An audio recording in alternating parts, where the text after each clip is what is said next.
and they never explain that those are actors and actresses who have scratch marks from the crystal meth that are being paid to put the makeup on. But leave that alone. And we'd send the sheriff's office and they'd show those pictures to the kids, and they'd tell their kids that, you know, they need to turn in their parents to save them. You know, that if they know mommy and daddy are smoking something funny, they need to report it. Well, kids being told to trust police officers, you know, go ahead and say, yeah, my mommy smokes weed once in a while, or my daddy smokes something funny. The next thing you know, those parents are under investigation. They're then, at least I was in the mountains, they then go to prison, or they go to jail, or they get put on probation. They lose their jobs. You lose your license in Colorado if you have a drug conviction. So they can't make it to their jobs, and because they can't make it to their jobs, that's one of their conditions of probation. They go to jail. Well, who's going to take care of the kids? So those kids get sent where? Where do you think those kids get sent? Social services. They get to social services, which puts them in foster home. And you know what? If you're a foster parent and you can show that your foster kids would be better on Ritalin, or you think they'd be better on Ritalin, or they need Ritalin, you get more money. What do you think the financial motive is in that case? To say the kids are fine? The kids who have been lied to by the police, who now are like living at somebody else's house, and mommy and daddy are gone? You know, how would you act if you were lied to by the police and your parents were taken out when you were 12 or 13 years old and you were living in a foster home? Would you be happy?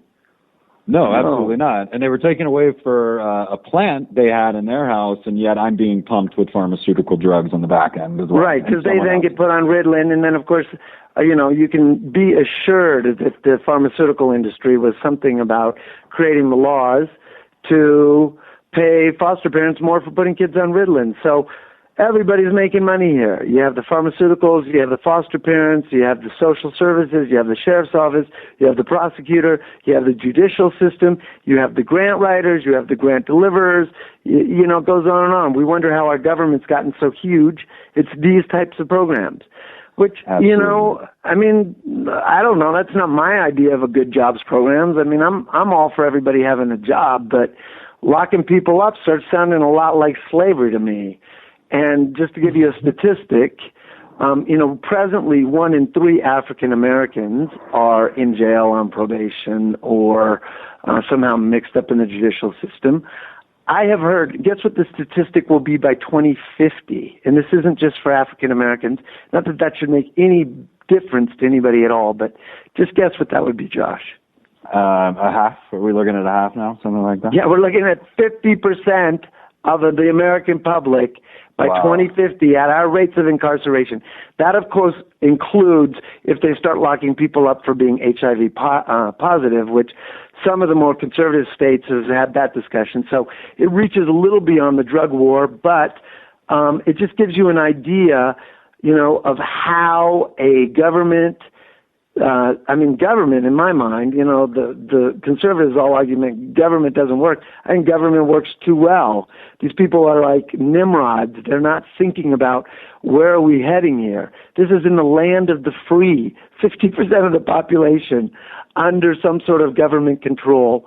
I don't know. That's probably the core reason I decided to join LEAP. I mean, I was never down for the drug war. You know, there's never been any evidence.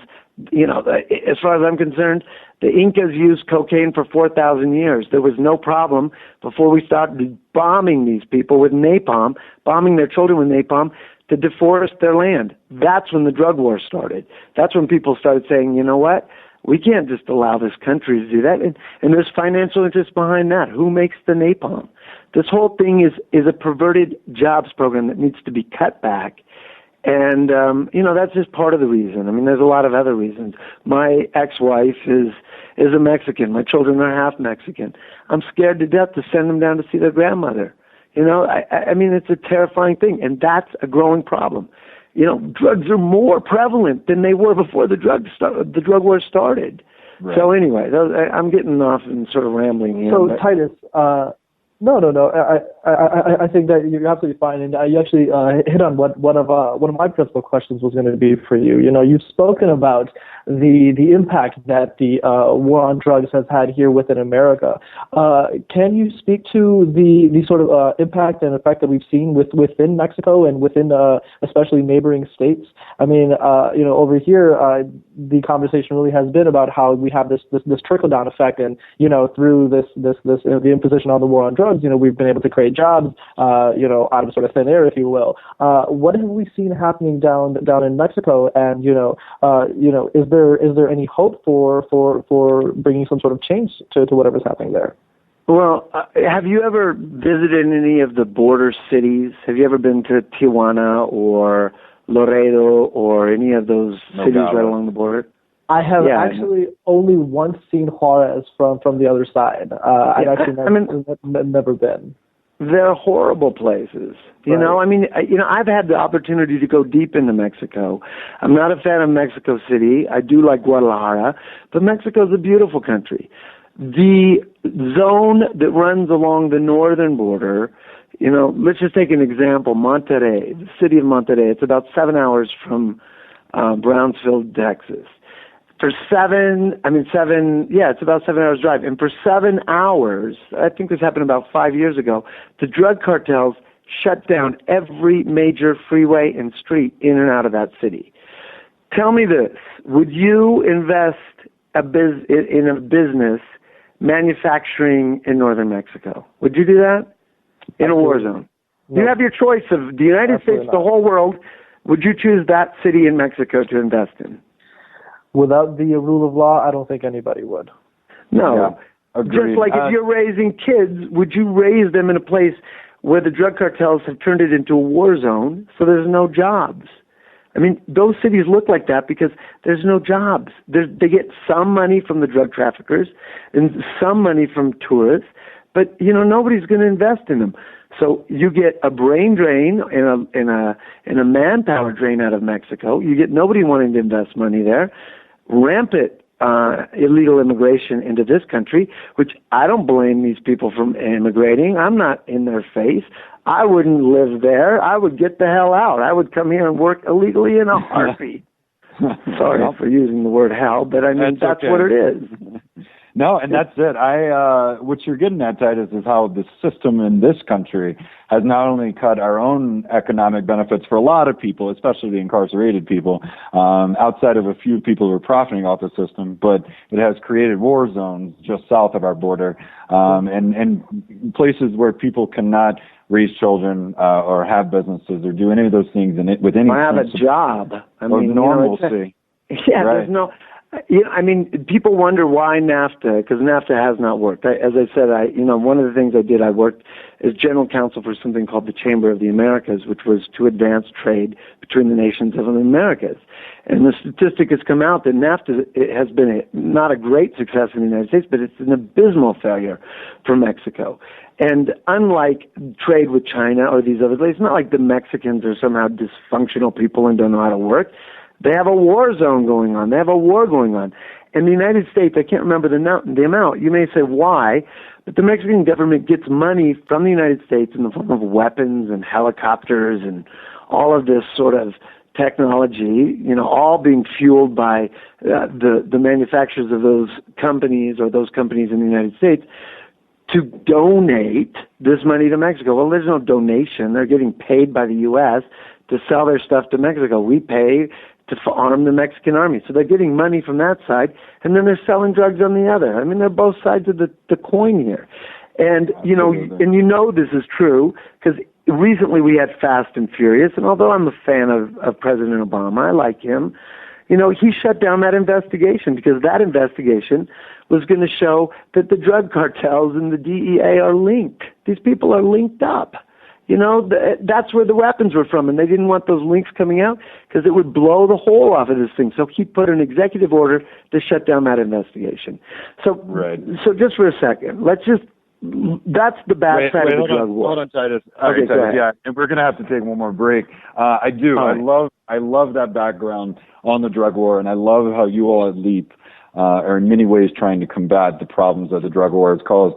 We're going to take a quick break. When we come back, we're going to take it back to Colorado and what's happening here with the legalization of cannabis and in other ways, and how that is helping to hopefully put an end to some of these harms that are being caused.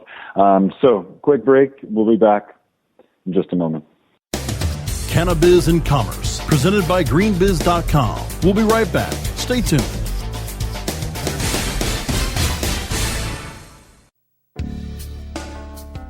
Hi, I'm Montel Williams. Most of you know me as a talk show host, but I'm also an author, actor, single father of 4, a fitness writer, avid snowboarder, and I'm also a medical marijuana patient.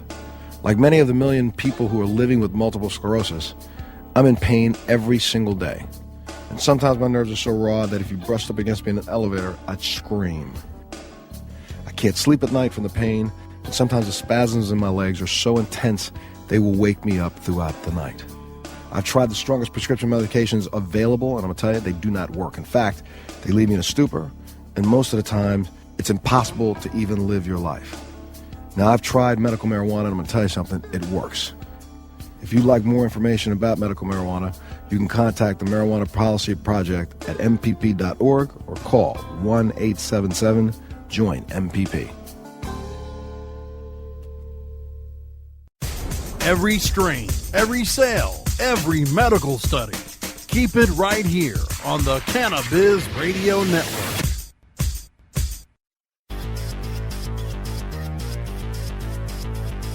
The conversation continues. Welcome back to Cannabis and Commerce, presented by greenbiz.com, only on cannabisradio.com. All right, welcome back to Cannabis and Commerce. I'm your host, Robbie Paul, with Josh Miller. We've been speaking with Titus-Peterson, a member of the Law-Enforcement-Against-Prohibition. We've had a very fascinating conversation about all of the ill effects that the war on drugs have had. Our company, the Green Consulting Group, which you can find on greenbiz.com, principally got into this industry so that we too could positively impact cannabis regulation in order to downplay many of these ills which we have been seeing. And recently in Colorado, with the legalization of cannabis for adult use, we've been seeing major changes in policy nationwide and even across borders. And Titus, really interested to hear your perspective on what sort of impact you've been seeing Amendment 64 and whatnot having on the movement, not only within Colorado but within surrounding states, and then the impact we're seeing nationwide. Great. So, hey, we talked about a lot of the negative sides, and I could go on and on and on about the reach of that, but let's talk about the good news, which is really we have a marijuana industry beginning here in Colorado, which is a tiny arrow pointing us in the right direction for where we can go and evolve as the human race, as a nation, and the real successes out of that. And one of the things about Amendment 64 is all of the tax money raised out of that is dedicated to improving our streets and our schools in Colorado. So as opposed to that money going to the drug cartels to buy weapons and protect territories and those sorts of things, we're actually going to have the best schools in the nation here. And the tax revenue in Colorado, do you know, I can't remember the exact number. Do either of you guys, have you read that statistic lately about how much more revenue has actually been produced than not produced? Have either of you heard that? I don't have those statistics. If Robbie's by the computer, we might get him on looking to find them for the end of the show. I hear him type already. But I do know that the revenue figures have gone up each month since legalization, January, yeah, February, and it's more March, than they anticipated. I think it's $100 million more, $100 million that we've kept out of the hands of the drug dealers and put it in the hands of government. In the best way to educate people. So we can educate them about marijuana, we can educate them about drugs, we can educate them about school, we can do all sorts of great things. And personally, I have no problem with marijuana. I mean, you just repeated to me over the break, Josh, what the U.S. government is the one that has the patent on marijuana, which fascinates me. What were the two items that were patented? What is it? What does marijuana supposedly cure according to our own government? Robbie, do you have the number? Yeah, I do. So real quick, so it is a neuroprotective patent on cannabis. It's a patent number 6630507B1. And if I can phrase it in so many terms, the patent concerns pharmaceutical